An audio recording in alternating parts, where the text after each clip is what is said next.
тоа Истрагата за случајот рекет е во тек, а обвинителите работат на прибирање на докази, иако Јовески и Рускоска се надвор од државата и користат годишен одмор. Смируваат од обвинителството откако двете снимки кои ги објави италијанскиот вестник La Verità ја донесоа јавноста до точка на вриење. Кога тие ќе се вратат во Скопје не е познато, но пред да заминат назначиле своји заменици истражители кои што се задолжени за рекет. Републичкиот јавен обвинител Јовески за Телма соопшти дека не ја исклучува можноста обвинителките Јанева и Стефанова да бидат сослушани или повикани на распит и нагласи дека обвинителството постапува неселективно. Сите инволвирани ќе бидат неселективно сослушани или распитани, вклучувајќи ги Јанева и Стефанова. Редослед обвинителството заради доверливоста не соопштува однапред. Уште еднаш истакнувам дека обвинителството постапува неселективно и ја уверувам јавноста дека секој што е инволвиран во конкретното дело ќе биде сослушан или испитан и по целосно расчистување на истрагата. Согласно законот ќе се донесе јавно обвинителска одлука. Меѓутоа, јавноста и експертите имаат голем број на забелешки околу истрагата за случајот рекет, фактот што Јанева се уште не е повикана да даде изјава и отсуството на Јовески, Рускоска и Јанева од државата. Како бивш јавен обвинител, ни случајно јавното обвинителство не смееше да ги запостави работите, односно да отвори истрага и обвинителите да заминат на одмор.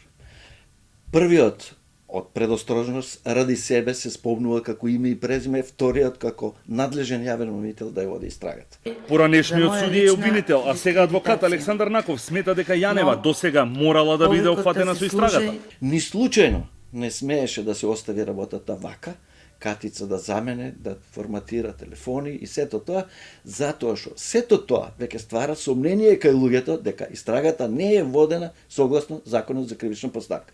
Тука се поставува и круцијалното прашање. Зошто према неа не е определен притвор? За адвокатот Еленко Миланов, клучен момент во истрагата за рекет е загубениот па пронајден форматиран телефон на Јанева. Истрагата за рекет, со оглед да не учествувам во истата, би рекол дека е водена до еден момент коректно. Но во оној момент кога излезе телефон, кој што е форматиран, без да се каже датум кога тој телефон бил форматиран, и да после тоа се превземе одредено дејствие во насока на тоа кој тоа како евентуален доказ го уништувал, мислам дека е проблематично од аспект на било кој обвинител за водење на истрага. Обвинителката Рускоска на 21 минатиот месец во интервју за Код соопшти дека на една од снимките се слуша гласот на Јанева и додаде дека е на спикерфон, а тоа денеска го потврди и специјалната обвинителка. Незиното образложение е дека таа имала оправдана причина да учествува во разговорот заедно со Камчев и Јовановски. Меѓутоа, двајцата адвокати се децидни. Никогаш обвинител во фаза на истрага или пред истрага не контактирал со нивни клиенти.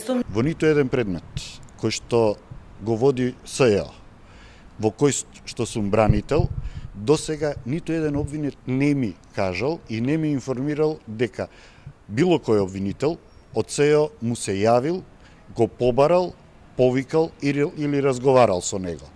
Така што тоа како пракса не е. За нив е симптоматично и тоа што во нивното досегашно работење, речиси никогаш не се случило на лице кое му се одземени телефоните за вештачење да не биде повикано на распит.